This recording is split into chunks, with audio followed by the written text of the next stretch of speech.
Good evening, everybody. This is Miss Jill Louise Starr, and I'm glad that you could join me this evening because I'm going to be discussing a very interesting topic. We're going to be discussing when Russia shot down KAL Flight 007 in 1983. I'm discussing this subject because my father was scheduled to be on that flight. The company that he was working for, Charles T. Main, CHAS space H space Main, was a company that was well known, involved in doing defense contracts for the CIA, the U.S. military, the IMF, and USAID.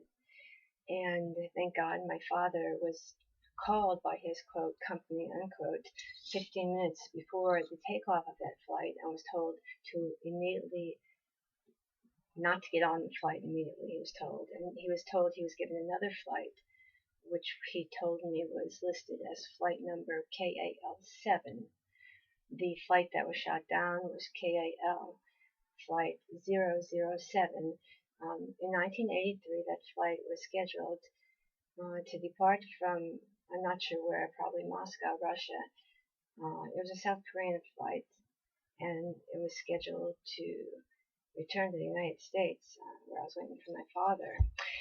We've never really heard the summation of what really happened, and a few years ago, me and my father was visiting me here in New Jersey, and we were sitting in my room, and I know that my father was involved in a lot of interesting governmental projects, many of which I witnessed myself in Indonesia in the early 1970s. So I had nothing really to do. It was kind of boring and rainy, and so I asked my father if he knew anything about KAL flight 007 in 1983, because I told him when I was about 7 years old as a child and we were living in Syosset, Long Island, I remember how nervous my mother was pacing that night, back and forth on the floor like something terrible was about to happen.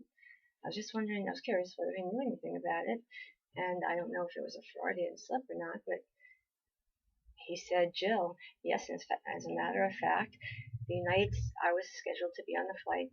My company, Charles T. Main, called me. They removed me from the flight immediately. They put me on a different flight, which was KAL number 7, and the United States was using that flight to spy on Russia, and it was raining that night. It was very poor weather, and the flight was shut down by Russia, and the United States denied it until today.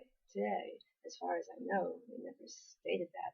I never heard any news report that, but that's what my father said. He said it was true, and he said he knew what he was just talking about.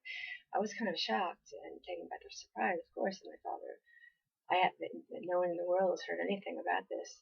The United States here is denying having anything to do with spying, using that flight as a spy flight, because all the civilians were killed on that flight.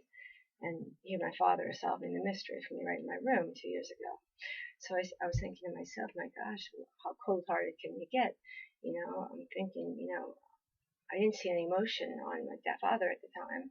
And I was thinking, my gosh, how could someone, take it so lightly or not have any emotion? I almost broke down in tears. And I said, all those civilians just died in the cold, freezing water. And the U.S. government did this. And he said, yeah.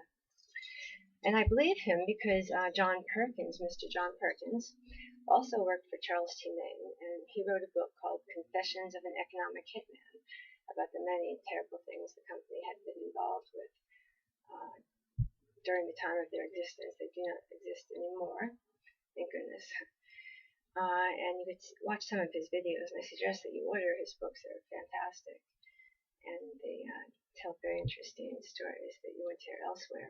Me and my father and Mr. Perkins, who I've emailed once or twice, work within the same executive circles within the company Charles T. Main. In fact, in the 1970s, we even stayed at the same hotel, which was in Jakarta during Jakarta's regime, Hotel Intercontinental. I'll never forget it. I stayed in Indonesia about 6 months, and I've seen everything from going with my father to have business meetings inside active volcanoes, to driving through a jungle for 20 hours and all of a sudden out of nowhere, seeing a hotel, something out of a James Bond movie. It was so luxurious.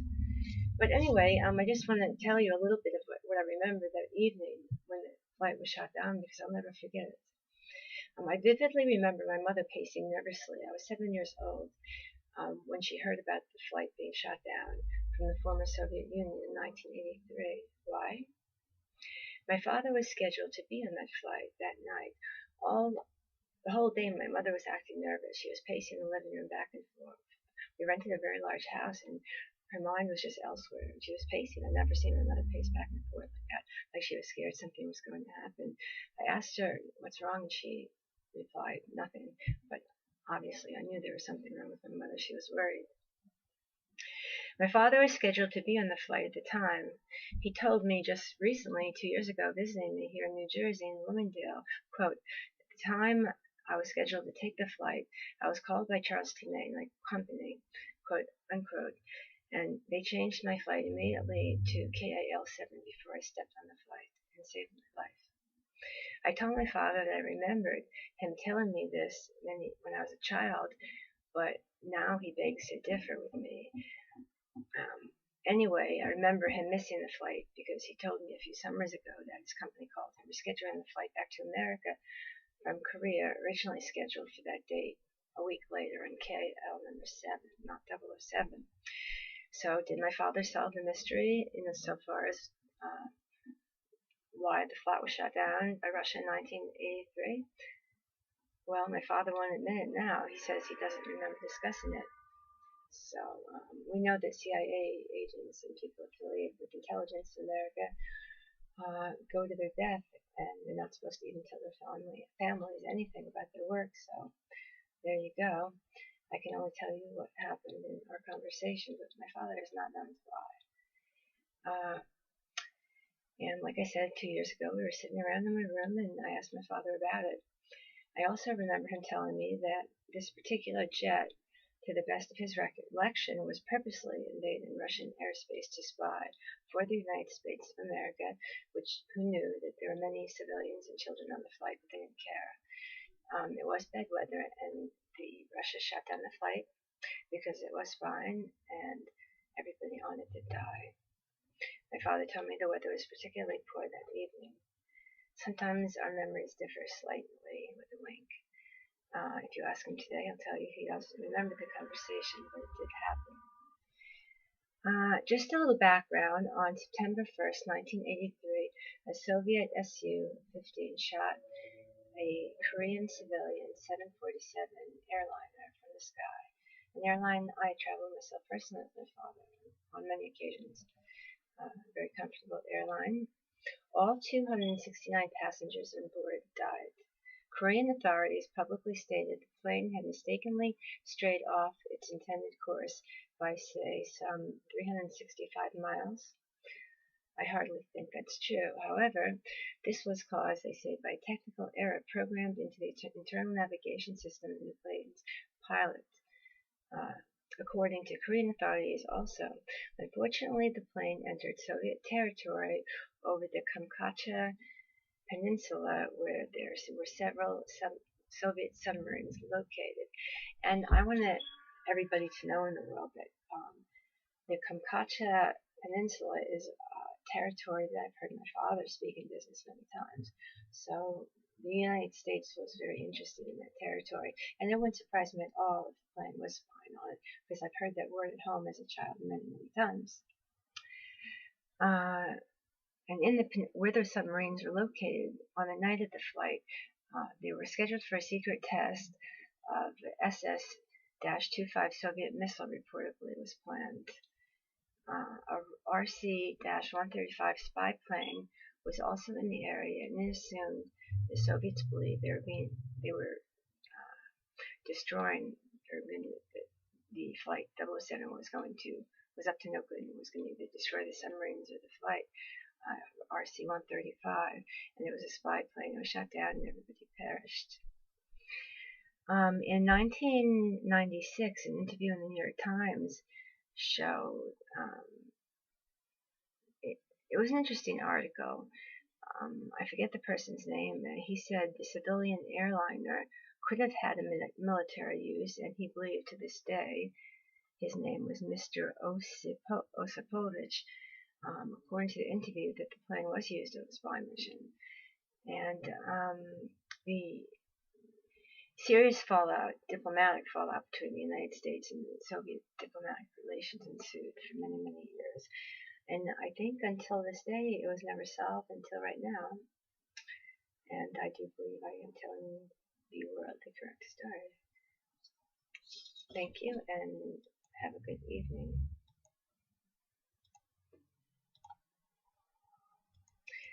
I would like to go back to school. I always get these ads that pop up when you go back to school. Well, I was thrown out illegally from Fairleigh Dickinson in Teaneck, New Jersey, and a new school for my political views.